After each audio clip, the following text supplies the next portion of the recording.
The world outside Elena's window had vanished, swallowed by a blizzard so fierce it seemed to rip the very sound from the air, leaving only a deafening white roar. From her small, isolated cabin, nestled deep in the Siberian wilderness, she watched the storm rage. A familiar, yet always unsettling winter companion. This was her life, a quiet existence chosen for its solitude. But that night, solitude felt dangerously close to oblivion. As the wind howled like a hungry wolf, a different sound pricked her ears, a faint, desperate cry, almost lost in the gale. Curiosity, or perhaps a deep-seated instinct she couldn't name, pulled her from the warmth of her fireplace. Bundling up against the brutal cold, she cracked open her heavy wooden door, and the storm lunged at her. The wind tore at her clothes, ice crystals stinging her face. She followed the sound, a weak mewling that led her to the edge of the woods bordering her property. There, half buried in a snowdrift, was a tiny, shivering creature. Its fur, a pale canvas of orange and black stripes, was matted with ice. A tiger cub, no bigger than a house cat, alone and on the brink of freezing. Without a second thought, Elena scooped the fragile body into her arms. It was shockingly light, its breathing shallow. Back inside, she laid the cub on a soft blanket by the hearth. Its eyes were barely open, clouded with a glassy film of cold and exhaustion. She gently rubbed its fur with a warm, damp cloth, trying to coax life back into its stiff limbs. For hours, she sat with it, feeding it drops of warm milk and honey from a small syringe. She named him Sasha. The night was long, and with every weak breath the cub took, a silent prayer formed in Elena's heart. Slowly, miraculously, Sasha began to recover. The glassy look in his eyes sharpened into a vibrant, curious amber. His tiny body, once frail, filled out with a kittenish energy. The cabin, once a bastion of solitude, was now filled with the pitter-patter of oversized paws and playful, clumsy pounces. Sasha would chase the dancing dust motes in sunbeams, bat at the swinging pendulum of Elena's grandfather clock, and curl up at her feet as she read by the fire. A deep, unspoken bond formed between them, woven from shared warmth and quiet companionship. He wasn't a pet. He was a silent, striped shadow, a wild spirit she was merely borrowing from the forest. Elena knew their time together was finite. She wasn't naive. She was a temporary guardian, a safe harbor in a storm. As spring thawed the landscape, Sasha's wild instincts grew more pronounced. He would spend hours at the window, his gaze fixed on the dense, dark woods beyond.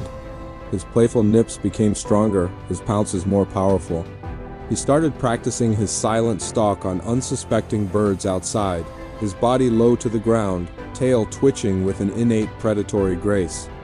It was a beautiful and heartbreaking thing to watch. He was becoming what nature intended him to be. The signs were clear. The cabin was becoming too small for his growing spirit.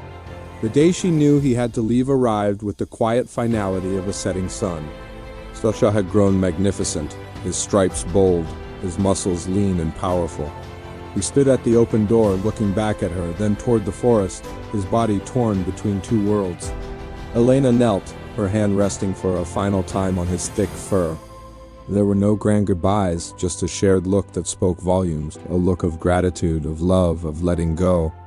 And then, with a flick of his tail, he turned and disappeared into the green shadows of the taiga. The silence he left behind was heavier than any storm. The cabin felt cavernous, her solitude once again just solitude. Months passed. Autumn painted the forest in hues of gold and rust, and soon winter returned, blanketing the world in white once more. Elena's life settled back into its quiet rhythm, though the memory of Sasha was a constant warm ember in her heart. She often found herself glancing toward the woods, half expecting to see a flash of orange and black. Then came the storm. It wasn't just a blizzard. It was a meteorological monster, an Arctic tempest that the old-timers would tell stories about for generations. The wind shrieked with a demonic fury, shaking the very foundations of her sturdy cabin. Snow piled up against the windows, plunging her into a premature twilight. Elena huddled by the fire, listening to the symphony of destruction outside. Suddenly, a deafening crack, like a gunshot, echoed through the storm, followed by a splintering groan that seemed to come from the sky itself. The entire cabin shuddered violently. A massive, ancient pine tree, a sentinel she had known for years, had finally surrendered to the wind's assault. It hadn't fallen away from the cabin. It had fallen onto it. The roof over her small kitchen collapsed inward with a terrifying crash of splintering timber and shattering glass. Snow and wind poured into the room.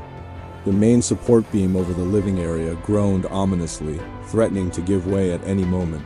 She was trapped. The front door was blocked by a mountain of snow, and the back of the cabin was a mangled wreck.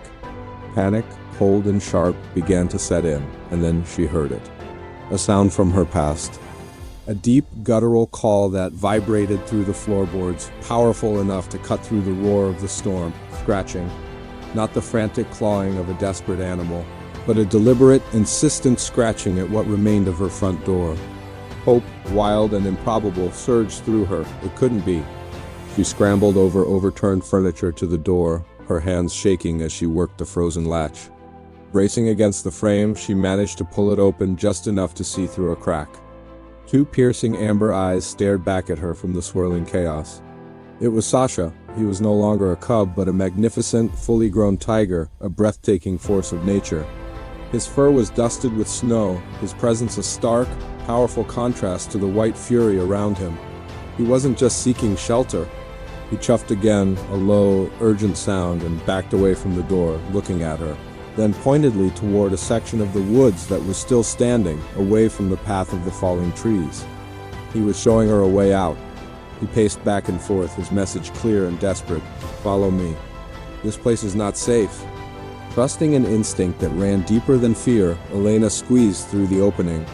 The cold was a physical blow, but Sasha's presence was a shield. He led her away from the wrecked cabin, moving with an impossible grace through the blinding snow, creating a path for her to follow. He guided her not to a cave, but to a dense, sheltered thicket of younger, more flexible pine trees, a natural fortress that deflected the worst of the wind. He waited until she was huddled in the relative safety of the grove, then laid his massive body down a few feet away. A living, breathing wall between her and the storm. They waited out the storm together, human and tiger, a silent pact of survival under the screaming sky. When the first rays of dawn finally broke through, casting a pale, ethereal light on the transformed world, Sasha rose. He looked at Elena, a long, steady gaze that held a universe of meaning. Then, as quietly as he had arrived, he turned and melted back into the silent, snow-covered forest. Elena stood alone in the quiet aftermath, the rising sun warming her face. Her home was in ruins, but she was alive. She had saved a life, and in turn, that life had come back to save hers. It wasn't magic, it was something more profound.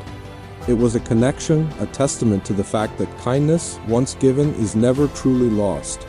It echoes in the wilderness, and sometimes, when you need it most, it comes back to you, its stripes glowing in the snow, its eyes shining with the memory of warmth.